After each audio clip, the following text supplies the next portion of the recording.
right, U.S. history students. Today we're going to talk about the compromises or some of the compromises that were made at the Constitutional Convention to get it passed.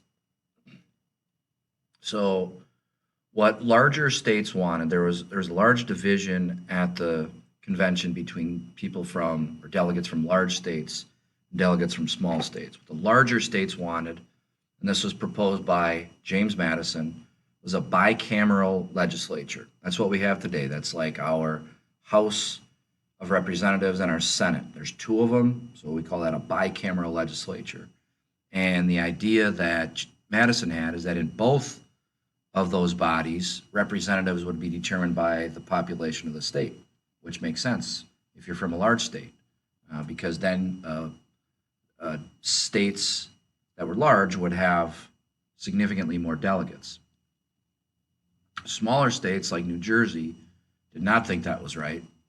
And William Patterson from New Jersey proposed something different. He said that it should stay the way it is under the Articles of Confederation, that each state should have a vote and it should be equal. And this didn't make sense to large states who believed that they had a population of 4 million. They shouldn't be treated the same as a state that had 40,000, which is true. The Great Compromise was this, and it's known as the Great Compromise because it seemed like such a brilliant idea, and in a lot of ways it is. We're finding out today that there are some holes to it, and I'll explain that here in a second. But was proposed by Roger Sherman. It established a bicameral legislature that really combined both plans. The Senate would be similar to the New Jersey plan, where each state would be equal. Each state would have 2 senators. That's why today we have 100 senators. And the House of Representatives would be based upon a state's population. That's why there are 435 members in the House of Representatives. Brilliant plan, it passes. We're seeing, though, today that maybe there's some issues. Think of it this way. The state of California has 40 million people roughly that live in it, and those 40 million people have 2 senators that represent them. The lowest populated 23 states combined have 40 million people in it. So those people have 46 senators that represent them. And this, one could make an argument, makes the electoral college system, a bit skewed towards low population states. So even though this plan wasn't perfect, it was a brilliant compromise and it passed at the time. And certainly there are some places where it could be tweaked perhaps, but in 1787, definitely a brilliant plan. Here's who we have in the state of Minnesota. The state of Minnesota, we have our 2 senators, our Amy Klobuchar and Tina Smith. Tina Smith is up for re-election this year. In the House of Representatives, Minnesota's population gives us 8 congressional districts, and those are the representatives listed.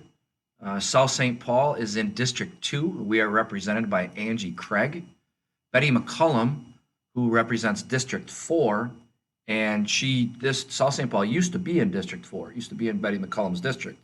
She is a 1976 graduate of South St. Paul High School. One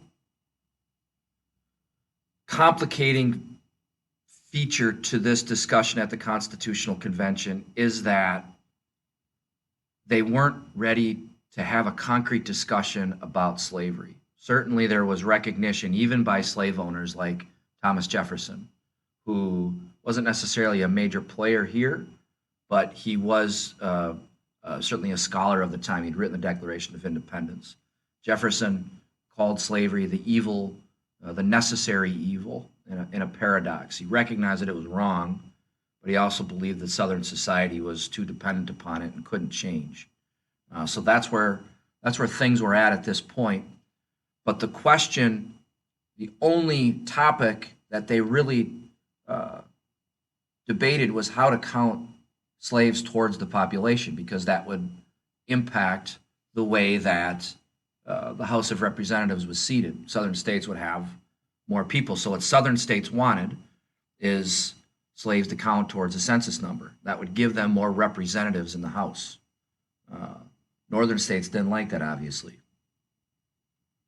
What they came to an agreement on is known as the Three-Fifths Compromise, and it's a black eye in American history, you could say, to suggest that a human being is should be counted as 3/5 towards a census. But that's as close as they got to dealing with it. That's the only time you see slavery really mentioned, and it's pushed off to the next generation. And the next generation would fight a war over it. It would be the bloodiest war in American history, and that's really the reality of the question. Those are two of the main compromises. We could see the Bill of Rights entirely as a compromise in and of itself between the Federalists and the Anti-Federalists, but that's for another day.